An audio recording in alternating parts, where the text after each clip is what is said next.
Peoria Rivermen fans, welcome into the Final Horn postgame show presented by the Peoria Journal-Star with Dave Aminian. I'm Andrew Mossbrooks. In between us on back-to-back shutouts, Eric Levine, 25 saves tonight, Eric. And, I got to wonder, is this team's win more of a response from taking a long break or more of a response from the game against Huntsville Saturday? It's for sure more of a response from the game. I mean, we knew we were checked out. We didn't play our best. Credit to Huntsville, they're a good team. But, yeah, we didn't like the way we played. So, break or no break, we knew we had to come out with a good effort, and I thought we responded. Defense, offense, everyone chipped in. We had a lot of team toughness. We scored early. Really everything we did right tonight, and it was good to get the train back on the tracks. Yeah, those guys, you had some teammates that stepped up and, had to throw some punches and stick up for each other.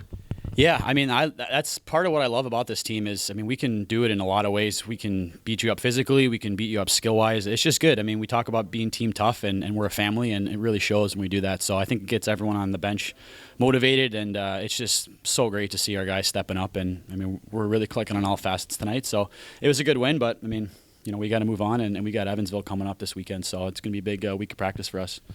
You didn't get that fighting, Major. I was really trying to get more pins. I don't know what this guy's problem is. Give me a pin or two.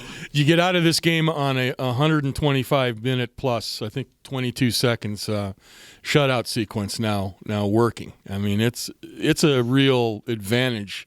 This system seems to suit you well.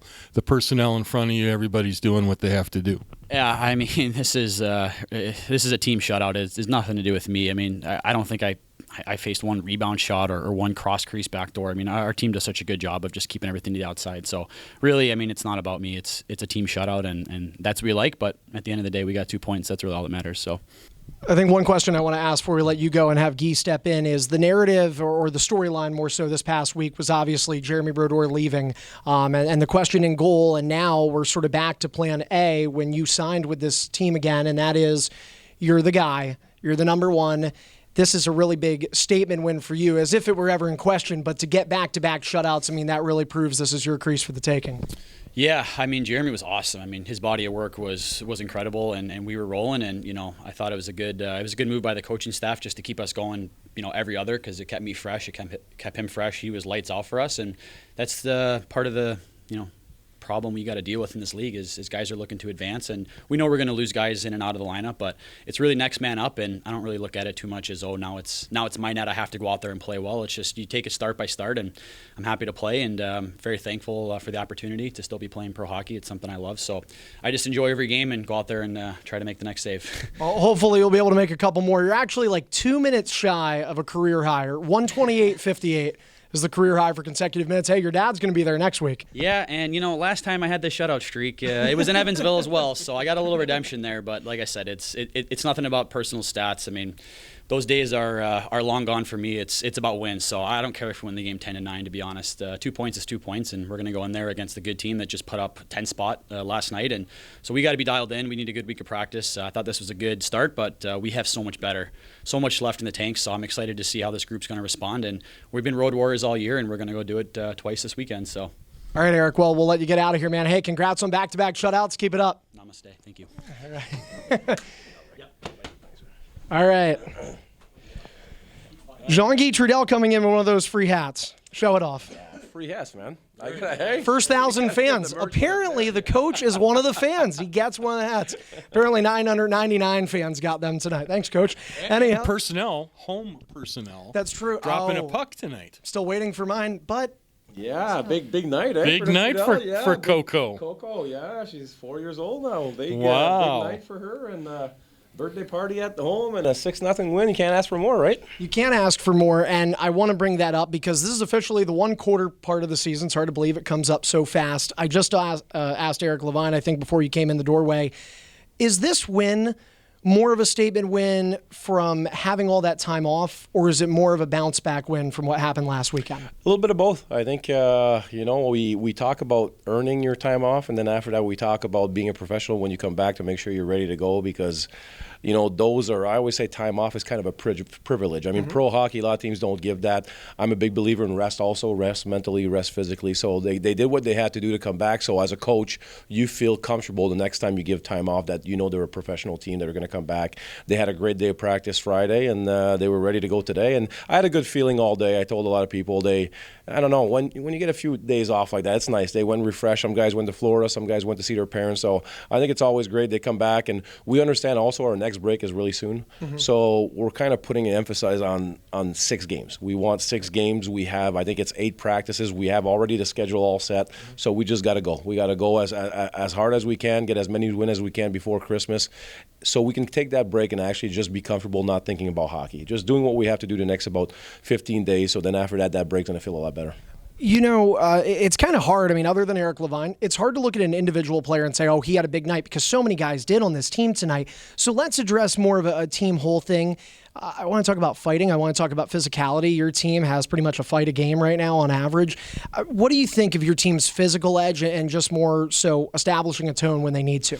I think it's as a coach, you don't care about the fighting much. You just care about team toughness. You want to make sure that if one guy's in trouble, all 5 guys on the ice are in trouble. You want to make sure we're there for a goalie. We don't want our goalie to get slashed. So I don't think it's like the fight. You never look for fighting. Fighting usually comes because of an incident, because something that happens. So for us, we know we want to play a certain way. We want to play physical. I mean, we're a big hockey team, so we want to get on the forecheck. We want to play physical, but we don't look for fighting. Fighting just comes sometimes, and I think when you're a close family as we are, you take care. It's just like a family, man. You take care of your brother. You make sure that nothing happens to them. And when something does, then you have to jump in there and do what you need to do to make sure you remind other teams that nobody's going to be taking advantage of our McCormicks, of our Levine, of our star players. We got to make sure that we're team tough. And like I said, we don't look for it. Sometimes it happens, unfortunately. But I always say when there is a fight and nobody gets really hurt, I'm always happy. The last thing you want is a player getting injured. So everything went well. We got the win, and we did what we had to do to make sure to protect our players. Well, I'm happy for you. Levine said you'd have been happy with a 10-9 win. I think I probably know you wouldn't have been. But you did all the little things the right way too. And talking about the physicality and all that. But your team really can play any way the opponent wants the game to be played. Yeah, and that's what when we started building this team. I still believe. I don't believe in fighting. I still believe in physicality and being heavy, playing a very heavy game all the time, because if you've been around hockey a long time and you have a guy that's always heavy on you and he's heavy on you, you get tired of it. You don't want the puck as much anymore, and that's time. It's our type of play. And then after that, when you have guys, like I said, we're a very close hockey team, so guys step up for each other, they take care of each other.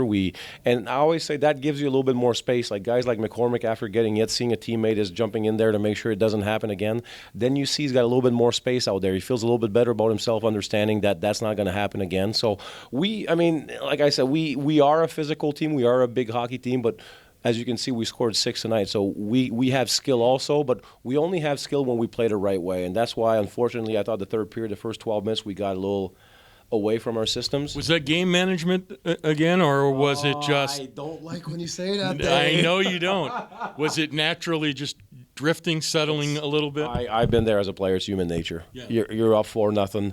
As much as a coach can drill in your brain that you have to keep going, it's just not there anymore. You felt like we talk after the first period as a coach, you tell them, we win this period, we're at least up by 3.